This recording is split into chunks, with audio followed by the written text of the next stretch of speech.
Good evening, ladies, gentlemen, and everybody in between. I'm back. I've been away for 2 whole weeks. I had a little vacation away into a different part of the country, and I come back and had a chilled little week. I say a chilled little week. I had a job. Well, I have a job, and it was exhausting, and I've been far too tired and far too busy to want to do anything when I've got home of the previous evening. I'm going to try and keep up with doing the regular uploads as much as I possibly can. Things are currently in the busy state at work, and it's kind of exhausting, so I thought it was bound time I used what free time I've got on this weekend to actually get something out there. And I thought of nothing more that would bring me to life to talk about more than 80s hair metal. Now, I don't really like defining it as hair metal or hair rock. It was the 80s. A lot of people had hair, big hair all around. Didn't see it seemed to like sit on a certain group of bands and a certain genre. I was having a look up at what some internet sites consider to be hair bands, and I can't say I fully agree with a lot of them, but some are definitely will. So this is really looking at the 80s glam scene. Let's just call it that. We'll call it the glam scene. The guys that had the biggest hair, a lot of makeup, and wore a lot of brightly coloured clothing generally. Very far and out the way from the heavy metal scene, thrash metal scene, speed metal scene, doom metal scene, any of that kind of thing that you're into. And generally you'll find that most metalheads will not recognise it. They don't want to know about this. They see it as an abhorrent abolition of heavy metal music. For me, there's nothing I love more than having a beautiful summer's day, going into the garden, cracking open a few cold ones, maybe having a barbecue, just listen to some good time rock and roll, because that's what that 80s sound was about. Good time, in your face rock and roll. And I woke up this morning with a thirst. Woke up and thought, you know what, I want to listen to some of the bands from this scene. And I set out looking for some of the more obscure ones that I can't really get my hands on their albums. If you do follow the Facebook page, you would have seen that I would have posted a few videos earlier. The band in particular was South Gang. They had an album called Georgia Lights that came out in 1991, which was shown to me when I was 18 years old by a guy that I knew. He's the only person I've ever met who's even heard of this band. But the album absolutely rocked. And it was at a time when I was really getting into that 80s hair scene, coming out of like the early, mid and late 2000s alternative post-grunge scene. Not a lot of bands really did it for me, but looking at the bands that come out of the 80s, they just rocked. They looked like rock bands, like an iconography I had in my mind of what rock or heavy metal could or should be. It oozed an air of sexualized, degenerate rebellion, and it certainly gets me in the mood more often than not. And as you can see, we've had a little bit of an update of the things that are going on behind me. We've decided to hang up a few more t-shirts other than just 3. God knows this is going to start costing me a fortune when you start seeing the same shirts up there again. I've got to buy new ones. I've also moved the records, and as you can see, a couple of them are just hanging in the background there. They could fall over at any minute. In fact, any of this could fall down at any minute. Again, it's still very much a bodge job that we've got here. But that's not what you're about. Let's talk about the music, shall we? Now, I decided to sit down and list 10. Did I write 10? 1, 2, 3, 4, 5, 6, 7, 8, 9, 10, 11. Apparently. Sorry, knocked the Terminator's head off there. 11 albums. And I had a little thing this afternoon thinking, what would be my quintessential 11 albums from those type of bands from that era, from that scene? They don't necessarily have to be the biggest and the best albums by these bands, but they're the ones that I would return to more often than not. And the albums that just sort of, they've got songs on that just light you up and make you want to lose your mind. Now, I know usually I wear the sunglasses whenever I'm doing the music chat. I've sort of misplaced those, and I absolutely have no idea where they are, so I'm not going to be wearing them. I think it's probably time to do what ZZ Top said and get myself some cheap sunglasses. But here we are, and I'm going to start. No particular order, like these aren't a chronological rank from 10 to 1. This is just a series of albums that I think people should just generally check out, have a listen to, have a look at, and well, here it goes. First one that I'm going to start with is a very unknown band, and this band made their name coming up through Boston in America in the 1970s, and were a big pull for live venues, and they had a couple of young upstart rivals coming up behind them at the time. The band was currently known as Poison. Poison were big fans of this band. The band in question is Kix, K-I-X. And Poison would open for Kix on a number of occasions, and Poison would then move to the LA scene, which was where it was all going on in 1980s America for hard rock, and Poison would go on to make it very big. Kix would soon follow after, started releasing albums in the late 80s, I do believe it was. But what they saw when they went to go see Poison headlining a show absolutely blew them away, because Kix were going to be opening for Poison, as opposed to Poison opening for them. And what they saw was Bret Michaels of Poison and the rest of the band, Ricky Rocket, CC DeVille, and I always forget the name of the other guy, but it's not important right here, right now, where they had apparently stolen their stage moves. You know, you all know about stage moves. You slide on your knees, you got the air guitar, just generally looking cool on stage. Poison generally nicked this entire band's act that they had going on and kind of made Kix feel foolish and look a little bit foolish in the process. Unfortunately, Kix were never a band that could muster much weight behind them when it came to their musical releases. Their biggest hit was a song called Don't Close Your Eyes, which came off of one of their mid-80s albums and was a power ballad. In the 80s, it was very well known. If you were one of these bands coming up in the scene, all you had to do was make a ballad. Make a ballad, make a video, you're on MTV. You're going to have probably a #1 single or an album that's going to fly up the charts, and that, for a lot of bands, sort of tarnished the credibility of that genre. A lot of bands that did come out of that scene are still looked down on today. Poison definitely being one of them, but this isn't the first time I'm going to speak about Poison if I'm talking about 80s rock albums that you should be listening to.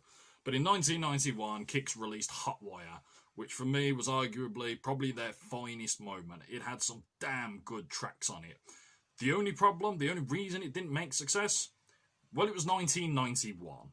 And in 1991, the music industry wasn't supporting the gush of 80s LA hair bands as much as they were, with the uprise of alternative and grunge on the way. And unfortunately, Kix would essentially fade into obscurity. I do believe they still do shows here and there now, and I'm not too sure how long they carried on after the Hotwire album, but definitely check out Hotwire. Go back and check some of their earlier stuff. I personally like Blow My Fuse, I believe the album was. Definitely worth listening to.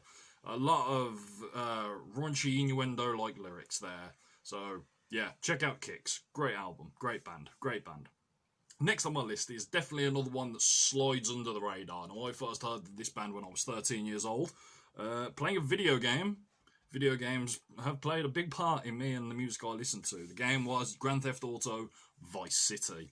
And this particular band had their track on the album, which I didn't even bring the album up with me to check what it was. Coming At You Live. That was the name of the song. Coming At Ya Live. And it opens with just this crazy, sort of distorted, wailing guitar before drums just come flying in. It's straight in your face. It's fast. It's got adrenaline to it. It was a great song. And the band in question was Tesla. And I believe this was off their first release from 1986, Mechanical Resonance. It took me a long time to get my hands on this particular album. In the end, it was actually given to me as a gift by a friend of mine who supported me a lot while I was coming up in a band. And this album just, yeah, it's a good album. It's a solid rock and roll album. They continue going on through the years, and I believe they carried on into the 90s, and I do still believe they're going today. It's not a band that I've managed to keep up with, but this one solo album, this spoke a lot to me when I was in my late teens, coming into my early 20s. I definitely recommend that people check out Tesla, T-E-S-L-A, as in Nikolai. Forget it, not important. Next on my list, Rat. A Rat I've heard be the butt of jokes from TV shows, from Family Guy to The Simpsons to other movies that I've seen that involve talking about rock music. Rat always seemed to be the butt of jokes, and I can understand why. In the burgeoning LA scene in 1980s, there was a number of bands coming up on that scene. There was already established acts that were trying to make it, a la Judas Priest. You had Dokken coming up at that time as well, and then there was the new upstart acts that were starting to get a name for themselves on the Sunset Strip. You had bands like Motley Crue, you had Wasp, and of course you had Rat. Now, in many interviews, the band, have stated that when they got to LA and would play the performances, that everyone in LA was very hell-bent for leather, as they said, and they found that there was a lot of dudes that went to gigs, but they didn't want just dudes at their gigs. They wanted ladies at their gigs. You young guys in a band, you want girls. Of course you want girls. That's probably 50% of the reason you start a band, or at least these guys start a band, to get girls. Everyone wants girls. So Rat started putting themselves out there as a fashion rock band. It was all about looking good and having good hair and top clothing, and they were actually probably one of the last bands of that early 80s metal scene to actually get a record deal. And when it finally arrived, they released Out of the Cellar, which was the first of 5 albums they'd released throughout the 1980s. And it came to a bit of a decision maker for me. It either comes down to Out of the Cellar or Invasion of Your Privacy. Both are solid albums. The thing with Rat, they are a consistent band. You can pretty much pick up any of the Rat albums from the 80s, they will all sound the same. They were all produced by the same producer, and it's the same band members throughout the whole thing. But Out of the Cellar as their first album is one that I go back to quite a bit. And yeah, I find enjoyment in it every time. I find enjoyment in most Rat albums, to be honest. With the exception of maybe Dancing Undercover in the mid-80s, things got a little bit too bubblegum for me at that point. But definitely check Out of the Cellar, Wanted Man, Round and Round. Great tracks. Rest of the album, absolutely top stuff. Next on my list, Twisted Sister. If you don't know Twisted Sister, why don't you know Twisted Sister? Twisted Sister were again another band that had been around since the early 70s and had made a prominent name for themselves coming up in the bar scene. They were actually making more money playing in bars than they were playing any kind of headlining concerts. Unfortunately for them, it was a struggle to get the record company to really notice them or for anyone to take them seriously. They had the big hair and they dressed outlandishly on stage, coming from an influence of background music for British UK glam rock, or glitter rock as they actually called it. And coming into the 80s, obviously things got bigger, things got brighter, the costumes got more outlandish, but it was still a struggle for them to be taken seriously. And really, only with a trip to England and backing from the one and only Lemmy did they finally reach the actual big time. In fact, one story that I absolutely adore was when Twisted Sister were opening a festival in the UK. It may have been the Download Festival, Donington Monsters Rock Festival. And they looked out on the side of the stage and all they saw was just a sea of angry English pissed up people in a field one summer's day. And as Dee went to walk out on stage, all he noticed was that every arm in the audience was holding a bottle and every arm went back as soon as they saw that gigantic blonde hair and pink 6-foot menace coming out on stage. However, Lemmy decided to walk out on stage first, and every arm in that audience holding the bottle quickly put that bottle down. Lemmy walked to the front of the stage, tapped on the mic, and addressed the crowd. "These are my friends from America. Give them a listen, I think you'll like them." He reported off to the stage. Twisted Sister entered. The crowd ate them up, and everyone went absolutely nuts for them. Without that intervened by Lemmy, I doubt things would have gone that well. Metal fans are a sensitive bunch, and the British UK fans never really appreciated the 80s glam scene all that much. Ironic when you had bands like T-Rex and acts like Bowie coming up, but different genres, different strokes, unimportant. But the You Can't Stop Rock and Roll album, I think, is probably one that really doesn't get the love and attention that it really should. Everyone tends to look towards Stay Hungry, but this has got some great songs on it. The opening track alone, The Kids Are Back, absolutely fantastic song. I should have brought the album up with me so I could see what tracks are on next. It's been a long time since I've actually listened to it. Tracks like We're Gonna Make It and half the tracks are escaping my mind. Either way, pick up this album. It's a stellar listen. It rocks hard and it punches you in the face. Thoroughly worth your time of day. Next on my list, a band that, as far as I'm aware, achieved no sort of mainstay success, and unfortunately their career peaked and faded in the space of a year. Now, as I said earlier, Kix released their album in 1991, Hotwire, and it sort of fizzled out and it faded away. Another band, though, a younger upstart band that appeared in the late 80s that really could have gone all the way. They were often known as the new Guns N' Roses, which was ironic since Guns had really only been in the main spotlight for 2 years, but they had a sort of rough, ratty edge to them while still being glam. They had some heavy riffs, they had a great singer, and they could perform really well. The band in question was Vane, and Vane released their debut album No Respect in 1989, and they originated from the Bay Area of San Francisco, which wasn't really known for the hair band scene at the time, was more known for the thrashier side of thing, bands like Metallica and Megadeth. But Vane released No Respect, and for me, it is a solid rock album. I bought this album on a suggestion that I found in a magazine when I was 15 years old. It took me a long time to get my hands on it, but I go back to this album regularly. This has just got some good, chilled, laid-back, just mellow jams with some hard rocking stuff thrown in there as well. Go back and give Vane some love. Watch that video on YouTube. Share it about. Make sure people know Davey Vane is still going to this very day, and he still sounds as good as he ever did. I thoroughly recommend Vane, No Respect. Next on my list, Skid Row, Slave to the Grind. Now, Skid Row were one of these bands that come up around the same sort of time that Guns N' Roses were coming up in the later half of the 80s scene. We'd gone from the burgeoning originals that come out the early scene, your Wasps, your Rats, your Motley Crues. And then the mid-80s, things got a little too bubblegum. You had Poison arrive with their looking like cheap prostitute sort of thing that was going on. And a whole number of acts that were all about, it was more about the hair. The bigger your hair was, the better. And again, it hurt the genre more than anything. But by 1986, 1987, Guns N' Roses came bursting out the gate, and behind them was another band which was put together thanks to the help of John Bon Jovi, of all people, and had loose ties to the band Cinderella here and there. But Skid Row released their first album in 1988, I think it would release, and it was a damn good, solid album. As far as 80s rock albums go, this was probably the last one that made significant impact from that era of type of bands. It would be 4 years later before they'd release a follow-up, and the follow-up came out in 1992. Now, in 1992, not a lot of people were paying much attention to the hair bands of the 80s, or any of the 80s bands for that matter. So, the only bands that survived the 90s did one thing.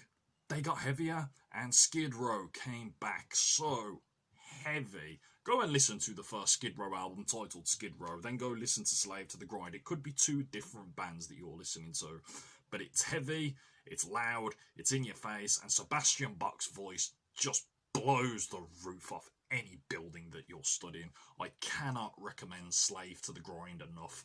Go listen to it now. Do it. Why are you still sat there? Because there's more video. That's why you still sat there. It's a little whirl. I flip the camera around, so I keep thinking the lens is there and it's there. I gotta have a setup. You gotta get used to these things. Next album on my list, they were gonna come up sooner or later if you're talking about a pantheon of 80s hair bands. Motley Crue. Motley Crue were the 80s, as far as I'm concerned. There was one band that was the iconography of that scene. It was Motley Crue, and they've put out many albums over their long 40-year career. 80s definitely had the biggest bulk.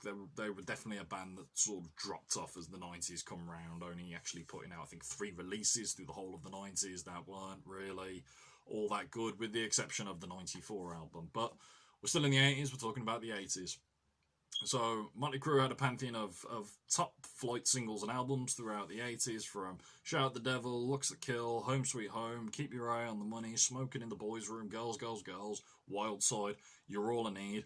Just big hits, big anthems, and they were a huge band. In 1989, the band had got sober. They'd quit drugs, they'd quit drink, and they were working with producer Bob Rock to create something special, to create something that was meatier, heavier, but still had that rock and roll vibe. And the writing was on point for this album, the performances, the playing was on point, and, you know, I give it testament to Bob Rock. He has a way of bringing out the best in bands that he works with, even if some people do not like the results, a la Metallica fans. But Bob Rock worked with Motley Crue through 1988 to 1989, to which they released the Dr. Feelgood album. Now, when it comes to picking which 80s of the Motley Crue albums I would listen to, it was very difficult. As you can see, I've got Girls, Girls, Girls in the background there. Behind that, I've got Too Fast for Love. Behind that, I've got Shout at the Devil. Shout at the Devil, for me, has always been the metal album by Motley Crue for me. And it's got a cool image, and it's got some killer rock tracks on it. Truly killer rock tracks. But Dr. Feelgood is their creative zenith, in my eyes. The playing was on point. The writing was on point. Performances were on point. The album artwork is fantastic. And this is just a solid. I do find myself going to this album more and more and more as time goes on. It's got great guest performances on there, from Alice Cooper to Steven Tyler to Bryan Adams, of all people. This album is thoroughly worth everybody's time. Definitely go online. You've probably heard the singles already in some place, in one place or another. You know, Dr. Feelgood, Kickstart My Heart. It's a great album through and through. Go buy it. Go listen to it. Do it now. Next on my list. This is a very curious round. This band's definitely, in regard, a big 80s band, but some reason they don't get spoke about a lot when people talk about the 80s bands. People always bring up Motley Crue, they'll bring up Guns N' Roses, they'll bring up Poison, but Cinderella always seem to go under the radar. Now, I've never quite been sure why, but I do consider maybe that their sound is what put a lot of people off. In the pantheon of the big 80s rock bands with the big sing-along choruses and the party riffs and the party lyrics, Cinderella sought to essentially distance themselves from that scene a little bit. Their first album, Night Songs, make no mistake, it was an 80s party album through and through, but there was twinges of something different in there, and the difference would come in their follow-up album, which I believe was 1988's The Long Cold Winter. Long Cold Winter for me is a blues album. It's a blues rock album through and through. Everything is absolutely on point. You want some good time hard rock songs, they're there. You want some mellow bluesy ballads, they're there. You want some in your face, good old southern sounding rock and roll, it's there. This album has everything. From the opening, Bad Seamstress Blues. This album gets me every single time, and more people should be talking about Cinderella. If you've not heard Cinderella, stop my video and go watch some Cinderella. It's one of those, unfortunately, they're one of these bands that if you're looking for them either probably on YouTube or Google, you have to put in the word band. That's what I've discovered. Certain bands you have to put in the word band after the name, otherwise you're not going to find them. Vane, for instance, South Gang, Kicks weren't a problem, but Cinderella, definitely, otherwise you just end up with a page full of Disney images, and no one wants that. Next on the list, the guts, the glory of the 80s rest with this band. For every band that was all about singing the praises of sex, drugs and rock and roll, Wasp did that tenfold, and they set everything on fire and massacred people on stage while they did it. Essentially, they stole, some might say, Alice Cooper's live show with carving up people on stage and mutilating dummies all over the place. It was a blood and guts horror rock show. It was a great time, it really was. But their first album, simply titled Wasp, for those who aren't familiar, Wasp actually stands for We Are Sexual. It's either perverts or predators. I hope it's perverts. That's better. It might be better. But the opening Wasp album is an absolute killer. It is in your face. It is raw. It is angry. It is screamy, and it's a damn good time. Now, everything that Wasp have ever put out is generally a good time. Wasp are one of these bands that in a 40-year career, they haven't really put out a bad album. Some are less good than others, but there's something for everyone in pretty much every album that you listen to, and this was, again, a struggle for me, because my personal favourite Wasp album that I generally tend to go to more than this one is The Headless Children, which was really their fourth studio release, and at a time when the band wanted to go in a more serious direction, but it still rocked the shit out of everything. But this first album, it's a raw, ratty, high-energy, high-octane album, and everyone should go and listen to that album. I have it down there, it's on the floor, you can't actually see it, I'm not going to move it right now. Pink vinyl, I got a collector's edition of it downstairs as well. I got a collector's edition of most Wasp albums. It's Wasp. But go and check out Wasp as soon as you can. God damn, this video is running on for a long time. Let's try and wrap this up a little quick. The next one I'm going to skim over a little bit. As I said, there's a band that I was going to come back to, and they definitely get a bad rap when it comes to looking at the 80s bands, because as far as I'm concerned, they were the most ridiculous of the 80s bands. All you got to do is look at the album cover for What the Cat Dragged In. Yes, I'm talking about Poison. Poison looked like 80s hookers. They looked like a bunch of chicks. They took that glam scene from the mid-80s and it went maybe a little bit too far. By the time the second album come around, they were still pretty glam, but they'd stripped it back a little bit. There was not so much glitter. The hair wasn't as big. CC DeVille's hair was pretty big, but they were living the rock and roll dream. And then their second album, Open Up and Say Ah, felt a bit more rock and roll than, say, What the Cat Dragged In did. And I mean, not to say that What the Cat Dragged In is a bad album, because I certainly find enjoyment in it here and there, but the second album, Open Up and Say Ah, I think it's worth a listen to. Tracks like Fallen Angel, Nothing But a Good Time, they've definitely held up over the years. Definitely held up. So, yeah. Go listen to some Poison. It's fun. It's light-hearted. It's bubblegum. You'll have a laugh. We all like to laugh. And the final one that I'll talk about, if you're going to talk about 80s hair bands, I've never really classed this band as a hair band. They sort of had the hair look in their first video, but it wasn't what they were about. In fact, this was the band from LA that was more singing the horror stories of LA. The dirty streets filled with the drug addicts, the pimps, the crooks, the violence. They sang about the underbelly of LA. I am, of course, talking about, can't see where my hand's going, there it is, Guns N' Roses, Appetite for Destruction. Any rock list you're ever going to watch or listen to, they're going to sing the praises of that album, and rightly so. I gave the album a re-listen to earlier and watched some of the live performances from back then and of Guns N' Roses now, and you know what? I can see why they got me. They were an absolutely electric band. When you grow up in the 2000s and all the bands have short hair and charming good looks and the nicest clothing and everything's mopey and sad and ballady, you want to be kicked in the fucking face by some hard blues rock heavy in your face guitar.